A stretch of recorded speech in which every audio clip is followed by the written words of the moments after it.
It's Green Week at Greendale, which means Dean Pelton is out here doing what he does best. This better not awaken anything in me. Hey everybody, I'm Chris, and this is the Community Study Guide. And today we are looking at Season 1, Episode 10, Environmental Studies, which kicks off with the Dean temporarily changing the institution's prestigious name to Envirodale! But we're already called Greendale. beating Topeka, Kansas, changing its name temporarily to Google by just a couple months. Look it up if you're interested. And goes on to improvise an announcement of an upcoming performance by Green Day in a bid that gets mixed results from the audience. But all of that is just set dressing. This one aired during NBC's Real Life Green Week initiative, the same one that gave us this. Recyclops. And before we get too far into this, give this video a like and subscribe. I'm trying to get the channel back on track to hit 100,000 subscribers before I die, so every sub matters.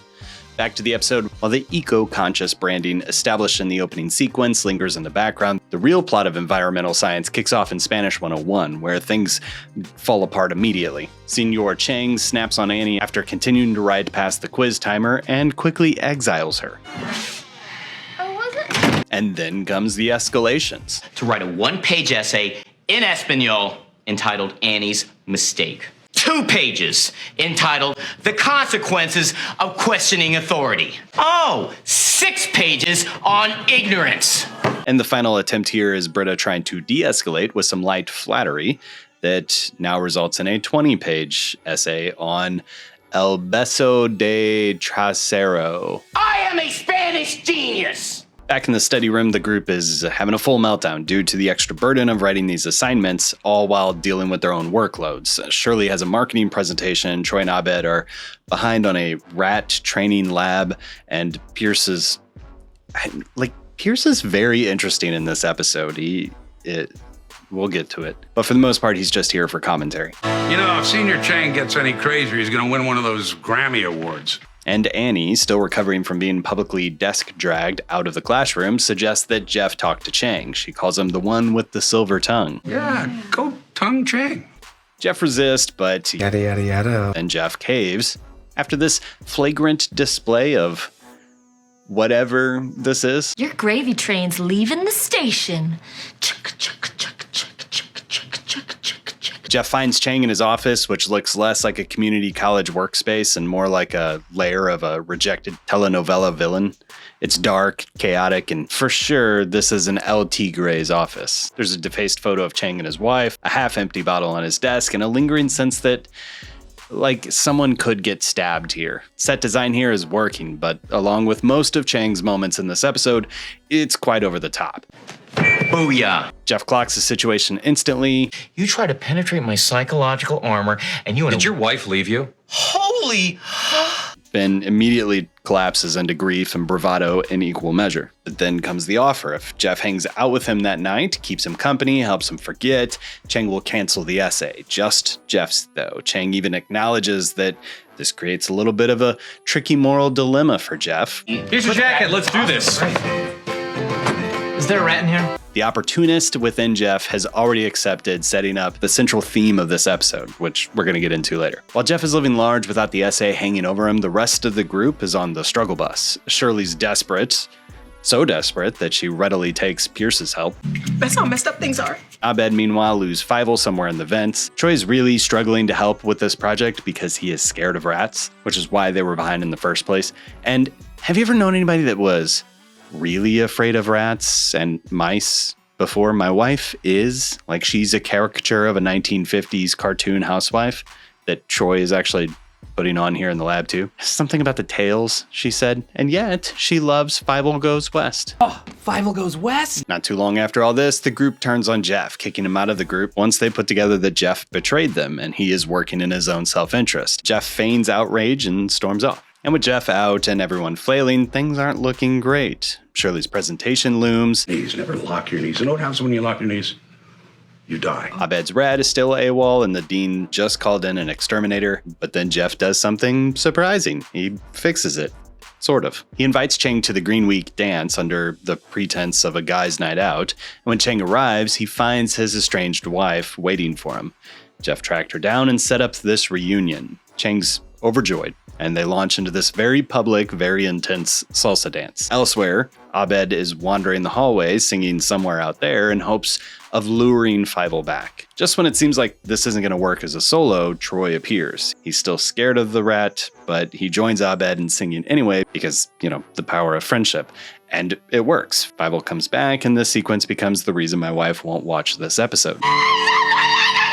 Literally, she was sitting right here, and I showed her this clip, and she loved the duet, and then walked out the moment the rat came out of the vent. It was great. But over at Shirley's presentation, using Pierce's public speaking coaching techniques, she kills this presentation, impressing this guy, who I read was the actor that was a leading choice for the dean before Jim Rash took over. Back at the dance, Chang grabs the mic and announces that this essay for, I guess, 20 people in this room is now canceled for everyone except Jeff, saying that he knows that Jeff was emotionally manipulating him, which I don't think is a twist that's justified with what we've seen so far in this story, unless Chang was really the one who was playing Jeff the whole time, which, if so, is clever, but I don't know if that's made super clear. With the roles reversed, though, Jeff's selfless act earns the group's forgiveness. Troy and Abed return, Fievel having proven their training worked. Shirley's glowing after her successful brownie presentation,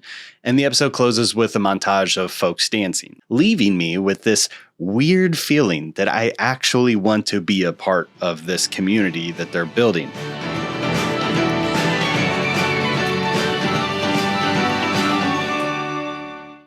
So at first glance, environmental science looks like Community playing along with NBC's Green Week. And technically is, and there's plenty of jokes to boot. We need to redo these. We printed 5,000. We'll print 5,000 more. I'm trying to save the planet here. But the satire isn't just aimed at lazy branding. It's pointing to something deeper, like real sustainability, the kind that actually matters.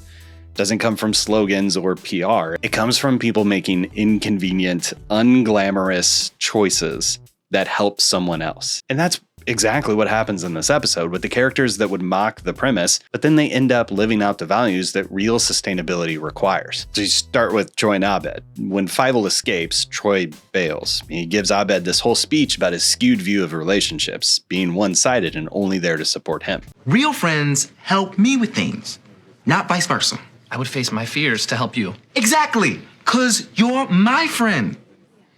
Eventually, though, Troy shows up, still scared, but he sings anyway. And in that moment, he stops acting like someone who's only in it for himself. He helps not because it benefits him, but because Abed needs him. It's not heroic, it's not convenient, but it matters nonetheless. And, sure, it does help his grade, but I think the metaphor still holds. Rising tides lifts all rats and all that. Then there's Jeff, who sees an opening to benefit himself and sells out the group without hesitation. Jeff doesn't even blink. But what's rare for an early season Jeff is that his redemption doesn't come in the form of some big speech or some self-congratulatory gesture. He just fixes it quietly, and it ends up getting noticed. He gets Chang and his ex-wife back together, and in doing so, gets the essay canceled for everybody, except himself. It's the clearest expression of what this episode is actually about.